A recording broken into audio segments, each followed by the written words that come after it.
Tonight, we're learning more about a deadly shooting in Milwaukee, the latest from the Miller Valley coming up. Plus, the coronavirus is impacting several parts of the world, including the U.S., how Iowa is prepared to help fight the virus. And in sports, the ISU basketball season is winding down. What the women need to do to make the postseason cut. We got a few flurries out there tonight, but those are going to be gone, and I have a huge warm-up to tell you about. Don't go anywhere. NewsWatch starts right now.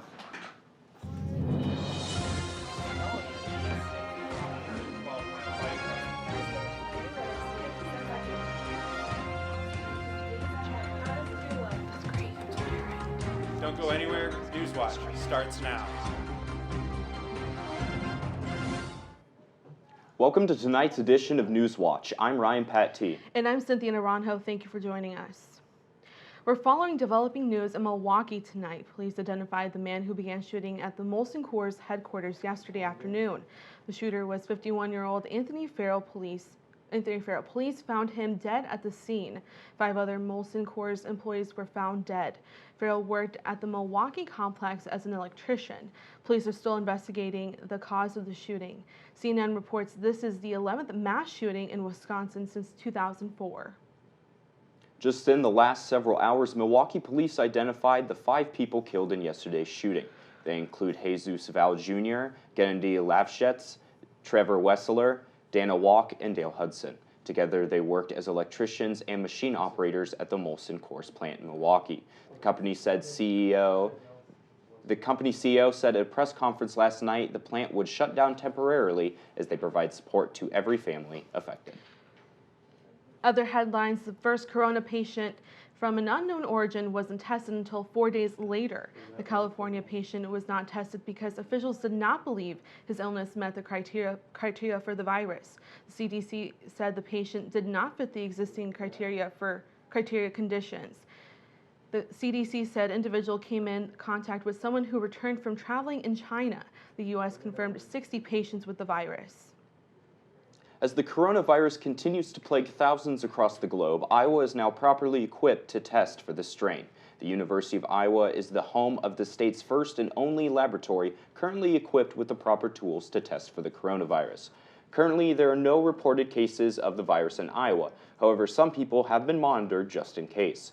Healthcare providers who believe a patient may have a case of the coronavirus are urged to contact the Iowa Department of Public Health. That department will work with the CDC to determine if testing is needed. The Iowa Department of Public Health reports flu deaths continue to rise this year. The health department reported 29 deaths since October. Department officials said 76 schools have reported absent rates more than 10% due to the flu this school year. Authorities in northwestern Iowa identified the body of Larry Klassen, a 7-year-old man who had died in his home in Spencer on February 13th. The fire department arrived early in the morning on the 13th to find Klassen's home on fire. The cause of the man's death is ruled as smoke inhalation. What exactly started the fire is still under investigation. A 9-month-old baby who received a big delivery of ornaments has passed away. Holden Hillpire passed away from heart complications Thursday morning. His mother and volunteers started an ornament donation project in December to help bring some Christmas cheer to Strangers donated nearly 500 ornaments to the University of Iowa Stead's Family Children's Hospital in Iowa City. You can visit their GoFundMe page if you'd like to help out the family. State officials in Iowa have warned once again that their state tax returns will be delayed by a 30 to 45-day window after tax returns have been filed. Delays have plagued Iowans since 2016 after the Iowa Department of Revenue received more than 10,000 fraudulent tax returns. Taxes must be filed on or before April 30th to avoid potential penalties.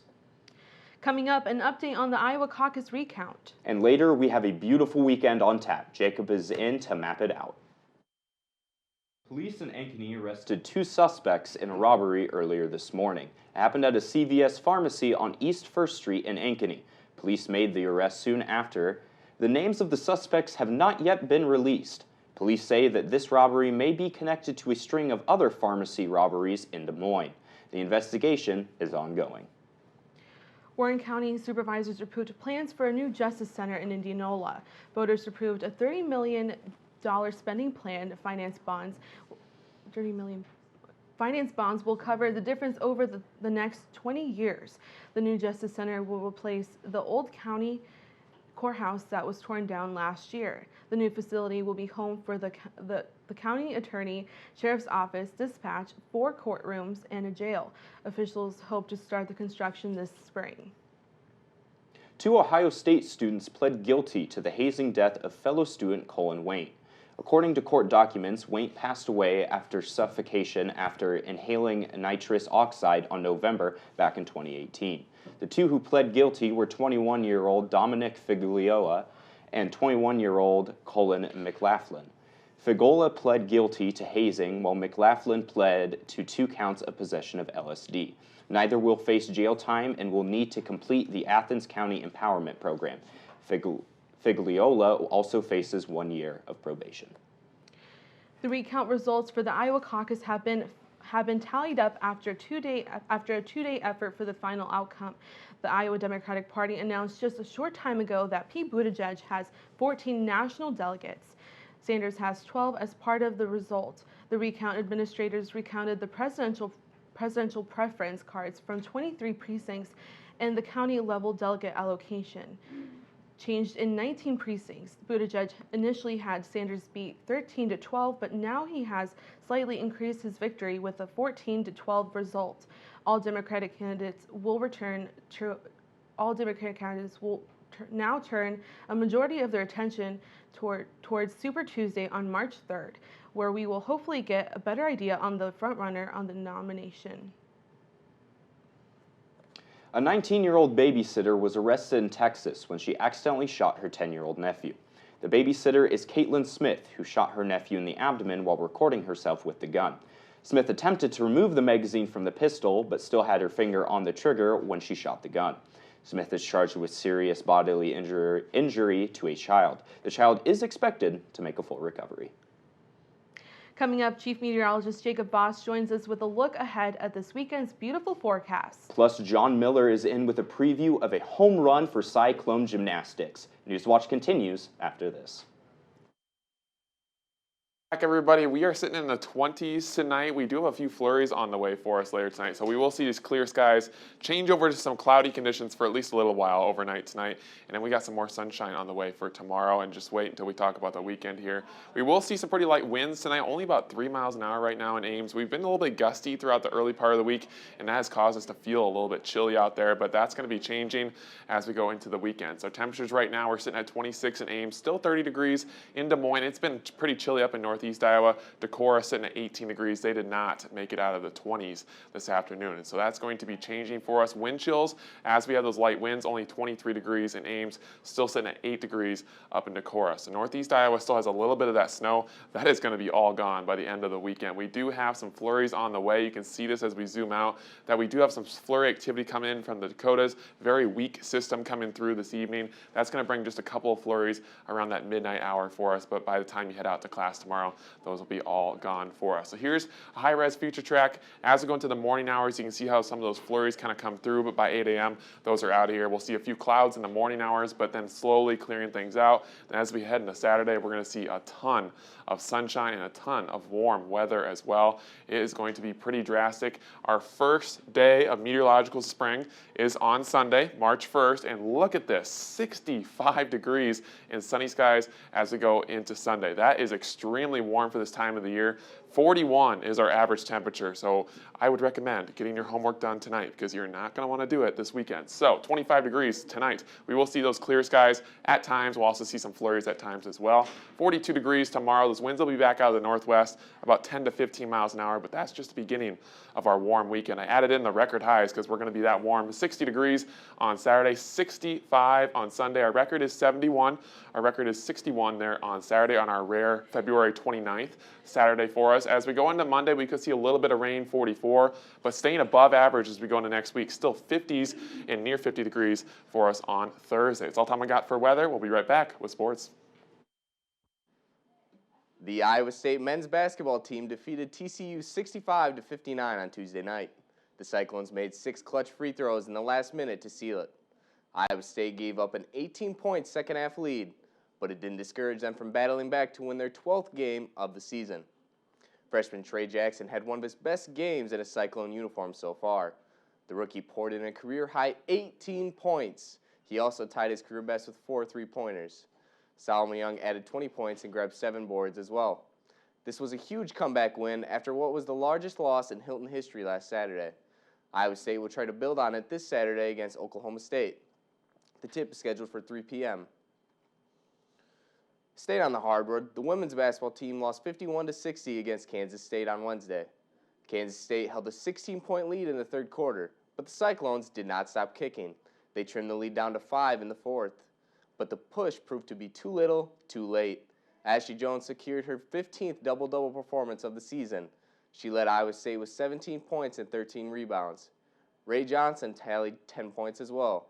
One of the Cyclones' best players, though, Christian Scott, left the game in the second quarter with an injury.